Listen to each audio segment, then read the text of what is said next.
spider didn't scare you, this is not a real living spider. It's important to know how to tell the difference. I'm Dr. Jeff, and today on 3-2 Under, we'll learn about the difference between what's living and what's not living. Let's explore. Today, we'll discover that living things grow. They need nutrients like food and water, and they reproduce. 3, 2, Wonder! Yeah! 3, 2, Wonder! Hey! Let's go! 3, 2, Wonder!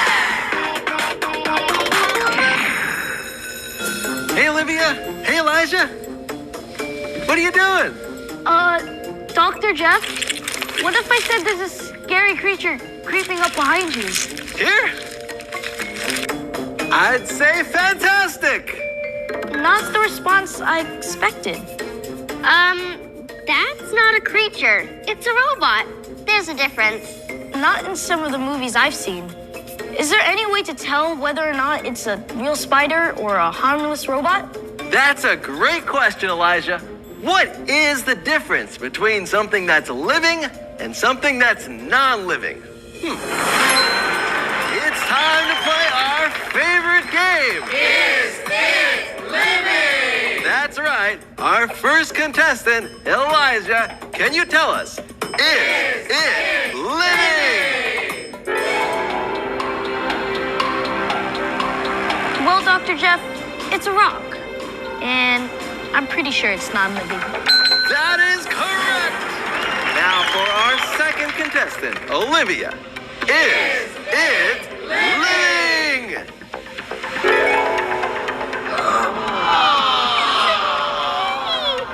So adorable. It's totally living. That is correct. I mean correct. Look at that adorable kitten. You both knew right away that the kitten is living and the rock is not living. But how did you know? Well, for starters, the kitten can move, and the rock can't. Good idea, Olivia. But actually, knowing if something can move is not a way to tell if it's living. You see, a fire can move, but it's not living. Also, water moves, but it's not living.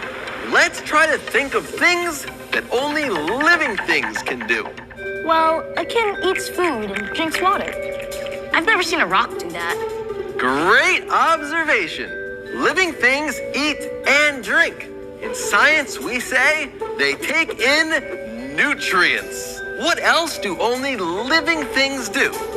They grow. The kitten will get bigger and bigger and become a full adult cat. My rock, on the other hand, doesn't really do anything. Yes, you've hit on another key trait of living things. They grow. Who can figure out the last one? Oh, I know. If you take a daddy cat and a mommy cat, they'll make more cats like this one. In other words, the cats reproduce. Which means they make more cats. That's it. So if something shows these traits, it's living. Can you think of any examples of other living things? Sure. There's fish, birds, insects, even people.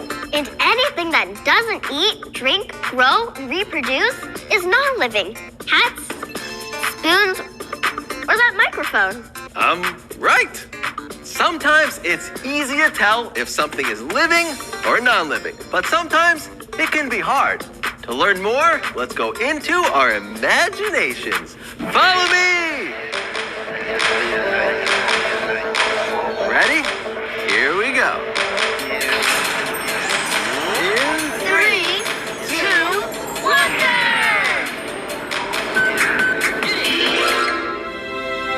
This place is awesome. Sure is. Here in our imagination, we could look at some challenging examples of living and non-living things, like this tree. Do you think this tree is living or non-living? Well, trees definitely grow. And they reproduce, making more of themselves by making seeds that sprout into new trees. Trees take in nutrients from soil through their roots. Excellent! Trees are living, and so are all other plants, like grass, bushes, a cactus, and flowers. Ooh, those are violets. Lovely. Dr. Jeff, there's something on your back. I'm not falling for that something on your back trick again. No, really. It's big and scary, and it has a lot of legs. Oh, that's just Spiderbot. He's a robot. Now that we know how to tell if something is living or non-living, what do you think this robot is? Well, first of all, a robot can't grow. A robot doesn't eat food or drink water, and it doesn't make baby robots. There you have it. This robot is non-living. Ah! Cockroach! Why is there a cockroach in my imagination? I would never imagine that. Maybe it's snuck in here. Let's take a look.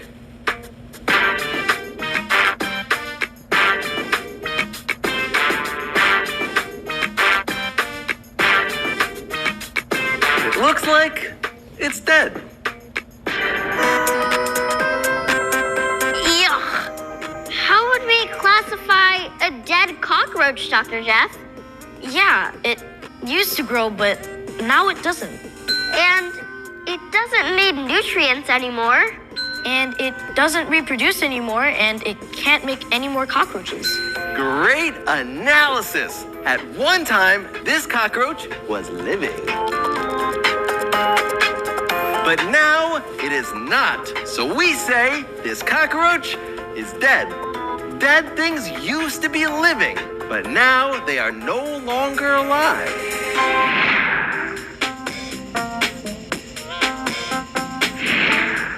Today, we're going on a nature walk to observe living and non-living things. You're going to need a pencil, a clipboard, a piece of paper, a place outside to walk around, like a garden, a backyard, or a beautiful place just like this. First, draw a line down the middle of the page and write living on one side and non-living on the other. Now, all you need to do is walk around in nature and make observations with your eyes and ears. See if you can find 3 things that are living and 3 things that are non-living.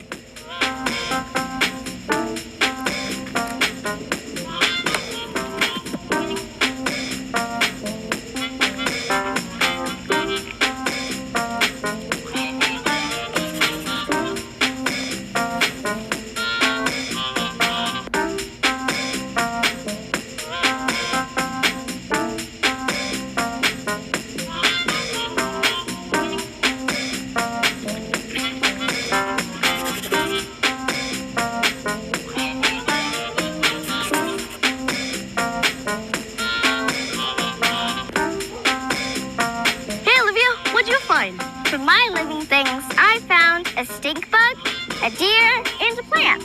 They're all living things because they grow, need nutrients, and they all reproduce. The non-living things I found were a water spout, a bucket, and a camera. These things are non-living because they don't need nutrients, they don't grow, and they don't reproduce.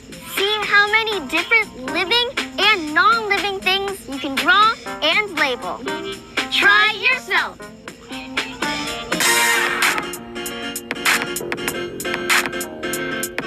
Living things grow, they need food and water, and they make more of themselves by reproducing.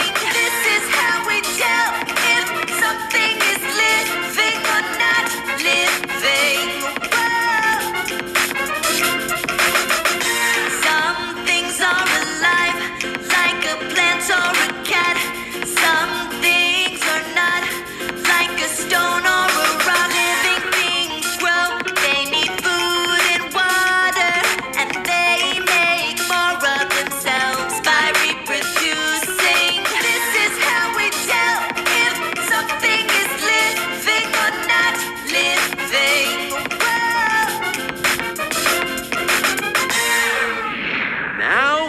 let's review.